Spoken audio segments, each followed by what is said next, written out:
जय श्री हरि, जय श्री विष्णु भगवान। सभी श्रद्धालु भक्तों को इंदिरा एकादशी की हार्दिक शुभकामनाएं। आइए सुनते हैं इंदिरा एकादशी की कथा एवं पूजन विधि। भगवान श्री कृष्ण की भक्ति से भाव विह्वल होकर अर्जुन ने कहा, हे प्रभु, अब आप कृपा कर अश्विन माह के कृष्ण पक्ष की एकादशी की कथा को कहिए। इस एकादशी का क्या नाम है तथा इसका व्रत करने से कौन सा फल मिलता है, कृपा कर विधान पूर्वक कहिए। भगवान श्री कृष्ण ने अर्जुन से कहा, हे धनुर्धर, अश्विन माह के कृष्ण पक्ष की एकादशी का नाम इंदिरा है। इस एकादशी का व्रत करने से सभी पाप नष्ट हो जाते हैं, नरक में गए हुए पितरों का उद्धार हो जाता है। हे अर्जुन, इस एकादशी की कथा के श्रवण मात्र से ही मनुष्य को अनंत फल की प्राप्ति होती है। मैं यह कथा सुनाता हूँ, तुम ध्यानपूर्वक श्रवण करो। सतयुग में महेशमती नाम की नगरी में इंद्रसेन नाम का एक प्रतापी राजा राज्य करता था। वह पुत्र पौत्र धन धान्य आदि से पूर्ण था। उसके शत्रु सदैव उससे भयभीत रहते थे। एक दिन राजा अपनी राज्यसभा में सुखपूर्वक बैठा था कि महर्षि नारद वहाँ आए। नारद जी को देखकर राजा आसन से उठा, प्रणाम करके उन्हें आदर सहित आसन दिया। तब महर्षि नारद ने कहा, हे राजन, आपके राज्य में सब कुशल से तो है। मैं आपकी धर्मपरायणता देखकर अत्यंत प्रसन्न हूँ। राजा ने कहा, हे देवऋषि, आपकी कृपा से मेरे राज्य में सब कुशल पूर्वक है तथा आपकी कृपा से मेरे सभी यज्ञ कर्मादि सफल हो गए हैं।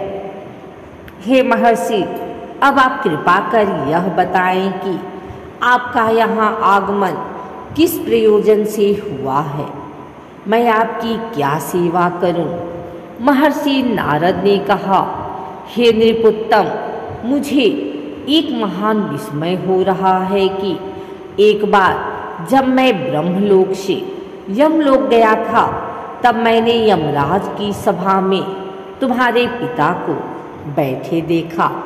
तुम्हारे पिता महान ज्ञानी, दानी तथा धर्मात्मा थे, मगर एकादशी के व्रत के बिगड़ जाने के कारण यह यमलोक को गए हैं।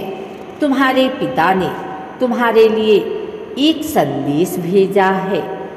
राजा ने उत्सुकता से पूछा, क्या संदेश है? महर्षि, कृपा कर यथाशीघ्र कहें। राजन, तुम्हारे पिता ने कहा है, महर्षि, आप मेरे पुत्र इंद्रसेन, जो कि महिष्मती नगरी का राजा है, के पास जाकर एक संदेश देने की कृपा करें कि मेरे किसी पूर्वजन्म के बुरे कर्म के कारण ही मुझे यह लोक मिला है। यदि मेरा पुत्र अश्विन माह के कृष्ण पक्ष की इंदिरा एकादशी का व्रत करे और उस व्रत के फल को मुझे दे दे तो मेरी मुक्ति हो जाए। मैं भी इस लोक से छूटकर स्वर्गलोक में वास करूं। इंद्रसेन को अपने पिता के यमलोक में पड़े होने की बात सुनकर महान दुख हुआ और उसने नारद से कहा, हे नारद जी, यह तो बड़े दुख का समाचार है कि मेरे पिता यमलोक में पड़े हैं। मैं उनकी मुक्ति का उपाय अवश्य करूँगा। आप मुझे इंदिरा एकादशी व्रत का विधान बताने की कृपा करें। नारद जी ने कहा, हे राजन, अश्विन माह के कृष्ण पक्ष की दशमी के दिन प्रातःकाल श्रद्धापूर्वक स्नान करना चाहिए। इसके उपरांत दोपहर को भी स्नान करना चाहिए। उस समय जल से निकलकर श्रद्धापूर्वक पितरों का श्राद्ध करें और उस दिन एक समय भोजन करें और रात्रि को पृथ्वी पर शयन करें।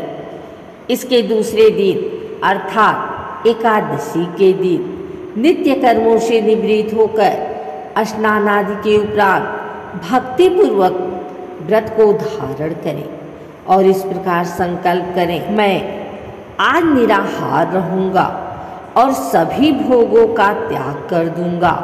इसके उपरांत अगले दिन भोजन करूँगा। हे ईश्वर, आप मेरी रक्षा करने वाले हैं, आप मेरे उपवास को संपूर्ण कराइए। इस प्रकार आचरण करके दोपहर को शालिग्राम जी की प्रतिमा को स्थापित करें और ब्राह्मण को बुलाकर भोजन कराएं तथा दक्षिणा दें। भोजन का कुछ हिस्सा गाय को अवश्य दें और भगवान विष्णु का धूप दीप नैवेद्य आदि से पूजन करें तथा रात्रि को जागरण करें। तदुपरांत द्वादशी के दिन मौन रहकर बंधु बांधवों सहित भोजन करें। हे राजन, यह इंदिरा एकादशी के व्रत की विधि है। यदि तुम आलस्य त्याग कर इस एकादशी के व्रत को करोगे तो तुम्हारे पिता अवश्य ही स्वर्ग के अधिकारी बन जाएंगे। नारद जी राजा को संविधान समझाकर आलोक हो गए। राजा ने इंदिरा एकादशी के आने पर उसका विधान पूर्वक व्रत किया।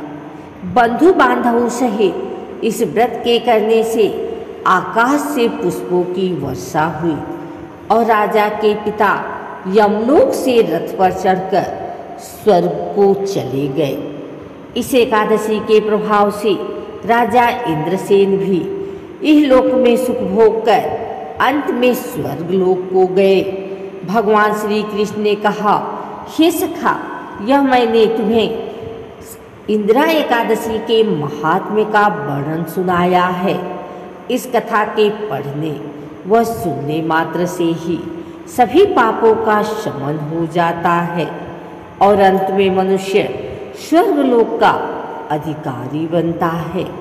मनुष्य जो भी प्रण करे उसे चाहिए कि वह उसको तन मन धन से पूरा करे। किसी भी कार्य का प्रण करके उसे तोड़ना नहीं चाहिए। आइए सुनते हैं इंदिरा एकादशी की पूजन विधि। प्रातः स्नान का संकल्प लेकर ब्रह्म मुहूर्त में स्नान करें, स्वच्छ वस्त्र धारण करें, व्रत का संकल्प लें। आज मैं इंदिरा एकादशी व्रत का पालन करूंगी और यह व्रत अपने पितरों की शांति और मुझ के लिए कर रही हूँ। व्रत का नियम, प्रातः से लेकर अगले दिन द्वादशी तक व्रती को एकादशी व्रत का पालन करना चाहिए। फलाहार या निर्जल उपवास किया जा सकता है।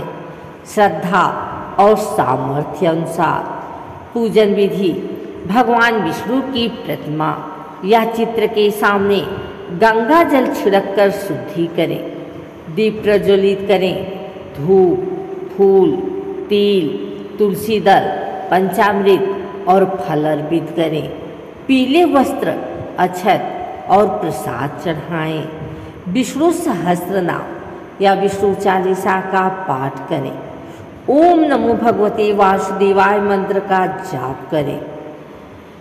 श्राद्ध कर और पितृ तर्पण, इस दिन पितरों के निमित्त तर्पण एवं दान करने का विशेष महत्व है। ब्राह्मण को भोजन और वस्त्र दान दें। अगले दिन द्वादशी को व्रत का पारण करें। गरीब या ब्राह्मण को भोजन कराकर दान दें, फिर स्वयं भोजन करें। पितरों की आत्मा को शांति और मोक्ष की प्राप्ति होती है, पाप नष्ट होते हैं और पुण्य की प्राप्ति होती है। परिवार में सुख समृद्धि और शांति बनी रहती है।